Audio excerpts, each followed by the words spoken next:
మన ధర్మంలో ముగ్గుకున్న ప్రాధాన్యత ఏమిటి? ఏ ముగ్గును ఎక్కడ, ఎప్పుడు వేయాలి? భారతీయ ఆచార సంప్రదాయాలన్నీ అనేకానేక అర్థాలు, పరమార్థాలతో కూడినవి. ఇంటి గడప గేటు ముందు ముగ్గులో భాగంగా గీసే 2 అడ్డగీతలు ఇంటిలోనికి దుష్టశక్తులను రాకుండా నిరోధిస్తాయి. ఇంట్లో ఉన్న లక్ష్మీదేవి బయటకు వెళ్లకుండా చూస్తాయి. ముగ్గు వేసి దానికి 4 వైపులా 2 అడ్డగీతలు గీస్తే అక్కడ శుభకార్యాలు, మంగళకరమైన పనులు జరుగుతున్నాయని గుర్తు. పండుగల సమయంలో ఈ విధంగా ఖచ్చితంగా వేయాలి. ఏ దేవత పూజ చేస్తున్నా దైవాన్ని ఉంచే పీట మీద మధ్యలో చిన్న ముగ్గు వేసినా 4 వైపులా 2 గీతలను తప్పక గీయాలి. నక్షత్రం ఆకారం వచ్చేలా గీతలతో వేసిన ముగ్గు భూత, ప్రేత, పిశాచాలను ఆ దరిదాపులకు రాకుండా చూస్తుంది. అంతేకాదు, మనం వేసే పద్మాలు, చుక్కల ముగ్గులలో కూడా మనకు తెలియని అనేక కోణాలు దాగి ఉన్నాయి. అవి కేవలం గీతలే కాదు, యంత్రాలు కూడా. యంత్ర, తంత్రశాస్త్ర రహస్యాలతో కూడి ఉండడం వలన మనకు హాని కలిగించే చెడ్డశక్తులను దరిచేరనీయవు. అందుకే ఏ ముగ్గునైనా తొక్కకూడదు. తులసి మొక్క దగ్గర అష్టదళపద్మం వేసి దీపారాధన చేయాలి. యజ్ఞయాగాదులలో యజ్ఞగుండం మీద 4 గీతలతో కూడిన ముగ్గులేయాలి.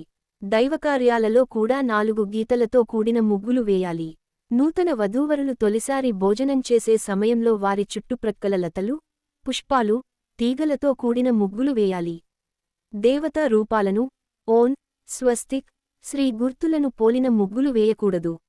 ఒకవేళ వేసినా వాటిని తొక్కకూడదు. ఏ స్త్రీ అయితే దేవాలయంలోనూ, అమ్మవారు, శ్రీమహావిష్ణు ముందు నిత్యం ముగ్గులు వేస్తుందో ఆ స్త్రీకి 7 జన్మల వరకు వైధవ్యం రాదని, సుమంగళిగానే మరణిస్తుందని దేవి భాగవతం, బ్రహ్మాండపురాణం చెబుతున్నాయి.